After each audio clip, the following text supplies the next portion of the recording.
January 25, 1995. A massive fireball streaks across the Arctic sky. Russian early warning radar operators at Olenogorsk watch their screens in disbelief.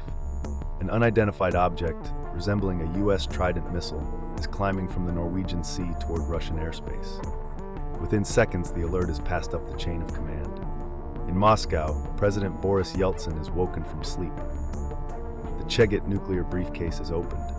For the first time in history, the Russian nuclear command is preparing for a retaliatory strike.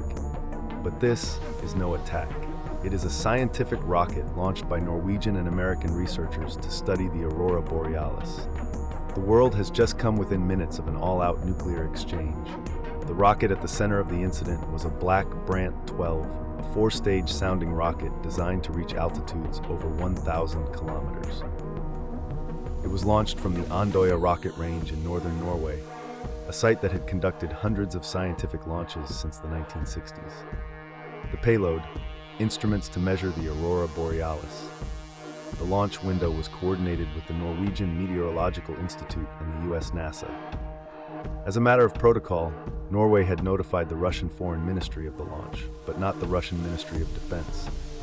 The notification, sent in a diplomatic note, was reportedly lost in bureaucratic channels. At the launch site, technicians counted down. They had no idea their routine experiment was about to trigger a nuclear crisis. The warning signs had been there, but they were ignored. Russian early warning satellites had detected the launch plume, but the trajectory was unusual. It climbed vertically, not on a ballistic arc. Yet the Olenogorsk radar, designed to detect missiles over the North Pole, locked onto the object. The computer classified it as an American Trident missile launched from a submarine. The radar operators had no way to confirm. The Soviet early warning network had degraded after the Cold War, with maintenance lapses and communication gaps. A critical phone line between the radar station and the Foreign Ministry was reportedly out of service. No one thought to check the diplomatic notification. The system, designed to prevent surprise, was now amplifying the alarm. The decision fell to Boris Yeltsin. Woken by his defense minister, Pavel Grachev, Yeltsin was handed the Cheget, the nuclear briefcase that contains the codes to authorize a strike. According to declassified accounts, Yeltsin had just minutes to decide whether to launch a retaliatory nuclear salvo. His generals urged him to act. The radar track was consistent with an incoming missile, but Yeltsin hesitated. He reportedly asked, "Could it be a false alarm?" The commanders insisted it was real. Yeltsin activated the nuclear command system, putting Russia's strategic forces on high alert. But he did not give the final launch order. Instead, he waited. That wait, reportedly less than 8 minutes, saved the world. Physically, the Black Brant 12 rocket followed a trajectory that mimicked a Trident missile. It reached an altitude of 1,453 kilometers, well above the range of a standard submarine-launched missile. But its speed and initial ascent profile were nearly identical. The Russian radars tracked it for over 30 minutes. As the rocket arced over the Norwegian Sea, it appeared to be heading toward Russian territory. Only when it began its descent, falling into the sea near Spitsbergen, did the threat dissolve. The rocket's scientific mission, measuring the aurora, was a success, but the incident exposed a terrifying flaw. The world's nuclear arsenals were still on hair-trigger alert, and a single misinterpreted signal could trigger Armageddon.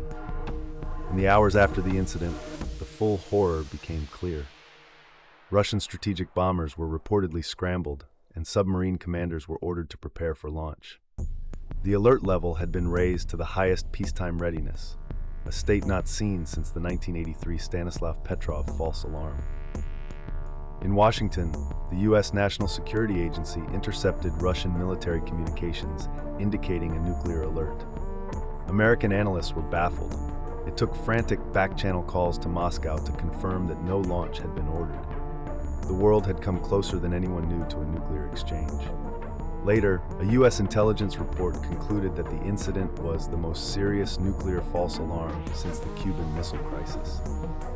The human cost of the incident was measured not in lives lost, but in the psychological toll on those who faced the decision. Yeltsin later admitted that the experience was terrifying. The Russian radar operators, some of whom were conscripts, were reportedly debriefed and told never to speak of the event.